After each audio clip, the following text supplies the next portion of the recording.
Hi, I'd like to talk about three different times that I was either almost fired or unfired myself in my career. I'm probably never going to have a real job again, so I thought I would share some of the stories. So the first one was when I was working in reality TV in Hollywood. I lived in Santa Monica. Kind of nice. I would walk down to the beach, play ultimate frisbee. Had a pretty nice lifestyle. And I remember at this rental company I worked at, there was a test one day where I don't know what it was. Maybe I was a threat to other people at work, or who knows what the reason was. But they wanted to do a test. I'd already been working there for a while, but they wanted to give me the most complex possible configuration that was really outside of the range of what I could do for the NFL. And so it was like, all kinds of high definition sound and video and all this really complex setup. And I had to finish it within an 8-hour shift. And then we're going to do a test. And if I didn't finish that test, I was fired. So I thought, wow, this is kind of interesting.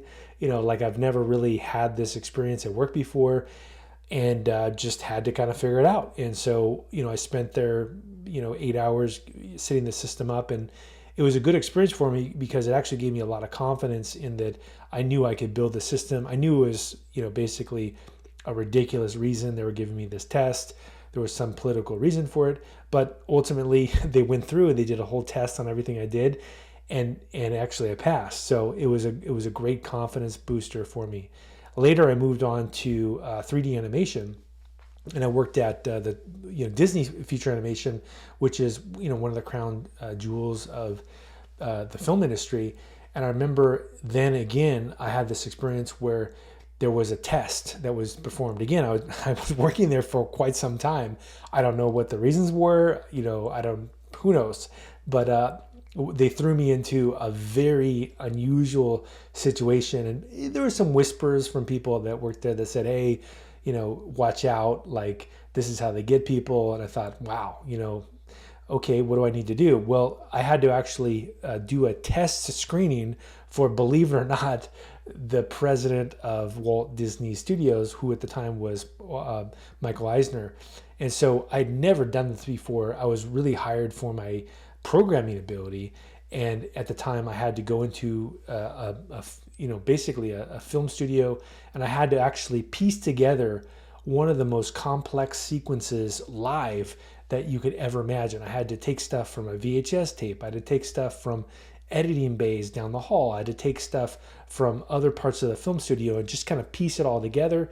And I had to do it seamlessly. And I only had a couple hours to practice. And the president of Walt Disney and a live audience was there for the first 3D animated film that Disney ever produced. So to say it was high pressure is minimizing it. But yet again, I accidentally, for whatever reason, was able to pass this test.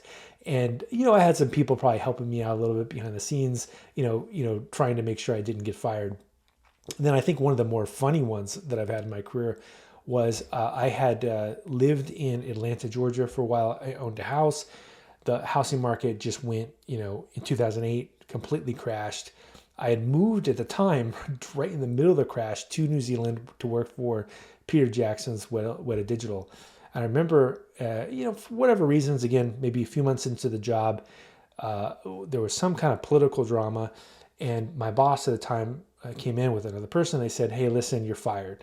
And I thought, wow, like this is really bad because I sold every single thing I owned. I had moved all the way to New Zealand, which is 18 hours away on a plane from Atlanta, Georgia. My wife was stuck there with my son, who at the time was 1. And I was panicking. I was like, this is amazing. I mean, how could this happen? I'm in big trouble. Not only do I not have a job, my family's not over here. I have a house over here. Like, I was just panicked. And I used to do a 13 kilometer run right around actually where Peter Jackson lived. It was like a 13 kilometer loop on the Miramar Peninsula. And I remember I was just really struggling. And I went, after I was fired, and I went to the beach where there's nobody at. I was just walking around the beach, and I thought about it for a while, and I thought, you know what? Something's not right here. This is, I've never been fired before. I've been tested before, but I don't get it. Like, why am I being fired? I'm in another country. I'm in a very vulnerable position. What do I do? And I thought about it, and I thought, I'm not going to go out like this. This is not how I'm going to go out. I'm going to go out with a fight. I can't be threatened into, being told that I'm fired for some, weird reason. I felt like I was a high performer. He had a great reputation amongst the people I worked with.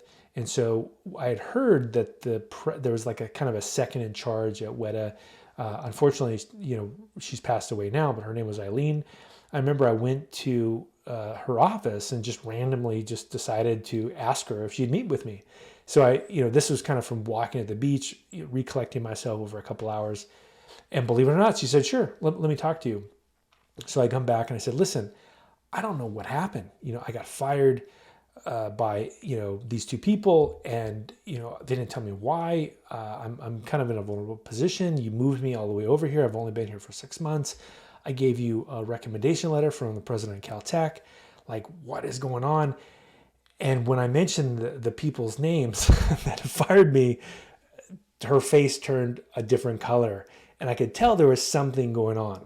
And so what she said is, tomorrow I want you to show up to work in the shots department, who actually was working for the top people at Weta Digital. And ultimately I ended up being successful in that role. And I remember at the time I had to collect my stuff in the morning to move to the new department. And my boss was, at the time like, kind of gloating a little bit. And then he's like, I got to go to a meeting, and, I'm watching you or whatever. And I remember he came back from the meeting, obviously meeting with Eileen, and he didn't look so happy anymore. He looked very sad, and looked like someone had told him that there was other things that were beyond his reach. So in a nutshell, I think one of the things I'd like to say is that, that a lot of times if you're stuck in the darkest of places, if you're working in an organization, for a second, collect yourself, think about what your options really are, and you actually can unfire yourself, especially if you feel like you've done a great job at your work. So just thought I would share some stories from my career, and I can be honest because I'll never have a job again. All right. Thank you.